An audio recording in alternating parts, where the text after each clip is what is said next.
तेरह से इन्होंने पूछा है। पावर ग्रिड पे किरण जी राय जानना चाहते हैं। 2000 शेयर हैं इनके पास और 300 रुपए के लेवल पे इन्होंने खरीदारी की हुई है। पूछ रहे हैं कि कब तक प्रॉफिट में आ सकता हूं, 6 महीने और देना चाहते हैं। पावर ग्रिड की अगर हम बात करें तो ओवरऑल जिस तरह से चार्ट पैटर्न हमें देखने को मिला है, जिस तरह से डेली चार्ट के ऊपर इसने लोअर लेवल से रिकवरी हमने दिखाई है। लास्ट 2 दिन में इसने अपनी वापस 100 डेज मूविंग एवरेज को रिक्लेम किया हुआ है। ओवरऑल एक राउंडिंग बॉटम पैटर्न के बाद का जो सेटअप था उसको कहीं ना कहीं चैलेंज किया हुआ है। बट ओवरऑल 280 के आसपास के जो सपोर्ट है उसने अभी भी होल्ड करके रखे हैं, तो इनको भी होल्ड रखना चाहिए। लेकिन 280 का एक स्टॉप लॉस मेंटेन करना, अगर 280 का लेवल ब्रेक होता है तो यहाँ पे फिर एक फर्दर सेलिंग प्रेशर क्रिएट हो सकता है। तो 280 के स्टॉप लॉस है तो उनके एक स्टॉप पुट बाइंग के साथ मुझे लग रहा है कि इनको होल्ड रखना चाहिए। ऊपर में इमीडिएट लेवल पे 310, जैसे 310 क्रॉस होता है एक शानदार रैली इसमें एक्सपेक्टेड है। बट एज ऑफ नाउ 280 के स्टॉप लॉस के साथ इनको बने रहना चाहिए। इसी का स्टॉप लॉस लगाइए गौरव और बने रहिए, 300 के ऊपर तक के लक्ष्य हासिल हो सकते हैं। चलिए अगला सवाल लेते हैं। सरफराज खान का सवाल है और इन्होंने अशोका बिल्डकॉन पे राय जाननी चाहिए। 224 की इनकी खरीद है और 1500 शेयर इनके पास हैं। शॉर्ट टर्म का नजरिया ये लेकर चल रहे हैं, नुकसान में है। बताएं किरण जी, अशोका बिल्डकॉन यहां से कैसा लग रहा है? 224 की बाइंग है।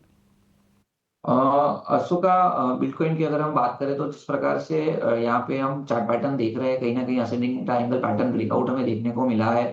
स्टॉक में उसने वापस रीटेस्टिंग के मोड पे है, तो मुझे लग रहा है कि यहाँ पे एक बार के लिए लॉन्ग पोजीशन करनी चाहिए। एक जो स्ट्रिक्ट स्टॉप लॉस रखना है वो 190 का रखना है। अगर 190 का लेवल ब्रेक नहीं होता है तो वापस से 230 240 तक आ सकता है। ठीक है, तो ये है राय अशोका बिल्डकॉन पे। जील यानी जी एंटरटेनमेंट पर राय जानना चाहते हैं परमेंद्र शर्मा और इनकी क्वांटिटी है 1000। बाइंग प्राइस जो है वो इन्होंने 114 की रखी है, फिलहाल फायदे में है। तो जी एंटरटेनमेंट पे क्या राय बन रही है किरण जी? फिलहाल फायदे में है। जी एंटरटेनमेंट की बात करें तो काफी एक बड़ा सा राउंडिंग बॉटम पैटर्न ब्रेकआउट हमें देखने को यहाँ मिल रहा है। लेकिन काफी टाइम पिछली टाइम हमने देखा था कि 140 150 का एक क्लस्टर रेजिस्टेंस था जिसको क्रॉस नहीं कर पाया, और जैसे ही वो क्रॉस नहीं करता है तो वापस ही फिजल आउट हो जाता है। तो इस बार देखना रहेगा कि 140 145 का जो लेवल है, अगर वो क्रॉस हो जाता है तो there are very good chances कि हम ऊपर में 170 तक की एक रैली देख सकते हैं। और 170 क्रॉस होने के बाद यहाँ पे एक अच्छी खासी रैली देखने को मिल सकती है। बट एज ऑफ नाउ मेरे हिसाब से इनको होल्ड रखना चाहिए with strict stop loss of 125। ठीक है, तो यहां पर आपको 125 के स्टॉप लॉस से होल्ड रखने की सलाह। बढ़ते हैं आगे। असीस मंडल का सवाल लेते हैं। तेजस नेटवर्क पे राय जानना चाहते हैं और इन्होंने 705 रुपए के भाव पे खरीदारी की हुई। इनके भाव के आसपास ही है तेजस नेटवर्क का। शॉर्ट टर्म का नजरिया ये भी चाहते हैं किरण जी। हाँ, तेजस नेटवर्क की बात करें तो बीच में हमने देखा था कि एक अच्छी खासी तेजी तेजस नेटवर्क में हमने देखी थी। अभी अगर आप देखोगे तो कहीं ना कहीं वो तेजी पूरी फिजल आउट हो गई है। रिसेंटली 900 तक के जो लेवल्स आए थे उसमें भी हमने देखा कि गैप डाउन ओपन हुई और अभी 700 के आसपास लेवल टच है। एक स्ट्रॉन्ग सपोर्ट हम देख रहे हैं कि 680 से 670 का, अगर ये लेवल भी ब्रेक होता है तो देयर आर चांसेस कि हम इसमें फर्दर बिकवाली देख सकते हैं। तो मेरे हिसाब से इनको 670 का एक स्टॉप लॉस के साथ होल्ड रखना चाहिए। अगर वो लेवल ब्रेक होता है तो फर्दर यहाँ पे करेक्शन आ सकता है। तो नई खरीदारी के लिए तो सलाह नहीं रहेगी, 670 के स्टॉप लॉस से इनको होल्ड रखना चाहिए।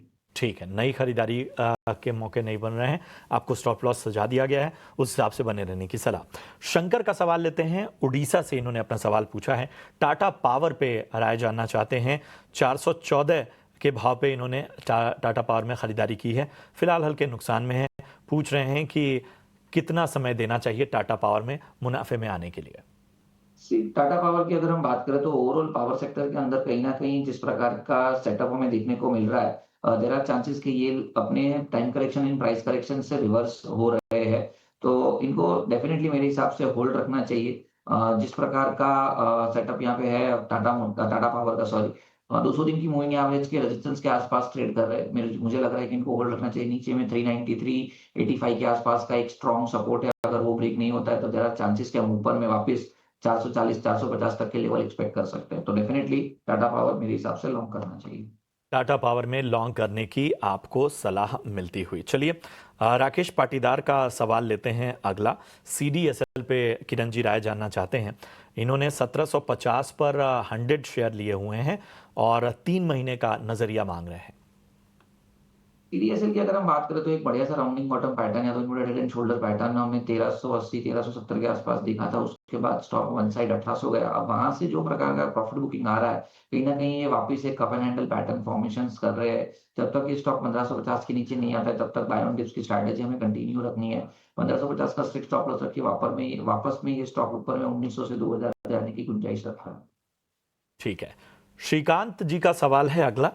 शोलापुर महाराष्ट्र से इन्होंने सवाल पूछा है और इन्होंने बीएससी लिमिटेड खरीदा हुआ है और इनकी जो खरीदारी का भाव है वो 1540 का भाव है। तो सबसे पहले तो बधाई श्रीकांत जी, काफ़ी शानदार स्तरों पे आपने खरीदारी की हुई है और फिलहाल काफ़ी फ़ायदे में है। पूछ रहे हैं कि यहाँ से क्या प्रॉफिट बुक कर लिया जाए या अभी बने रहा जाए? अगर हम बीएससी लिमिटेड की बात करें तो जिस तरह से अभी वीकली एक्सपायरी की बात हो रही है, मल्टीपल एक्सचेंजेस जिस तरह से यहाँ आ रहे नई नई एक्सपायरी लेके, तो एक फंडामेंटल टेलविंड से साथ ही साथ आप देखोगे तो एनएसए के आईपीओ में वापस एक स्ट्रीम पकड़ी है। उसकी वजह से हमने देखा कि एक शानदार तेजी आ चुकी है। तो मेरे हिसाब से नई खरीदारी की सलाह नहीं रहेगी, लेकिन जिनके पास है वो रैली राइड्स कर सकते हैं। जिस प्रकार के सेटअप है 2400 के आसपास के लेवल के स्टॉप लॉस के साथ इनको होल्ड रखना चाहिए। 50 दिन की मूविंग एवरेज का सपोर्ट भी है। तो 2450 के स्टॉप लॉस के साथ इनको होल्ड रखना चाहिए। नई खरीदारी के लिए तो हम अभी सलाह नहीं दे रहे करंट मार्केट प्राइस पे। 2450 के स्टॉप लॉस के साथ बने रहिए फिलहाल। नई खरीदारी जो करना चाहते हैं उनको अभी फिलहाल दूर रहना चाहिए। चलिए, इतने ही सवालों को हम शामिल कर पाएंगे, लेकिन YouTube पर आप कमेंट करके अपने सवाल हम तक पहुंचाते रहिए। हम आपके सवालों को कल के शो में उनके जवाब देंगे। चलिए।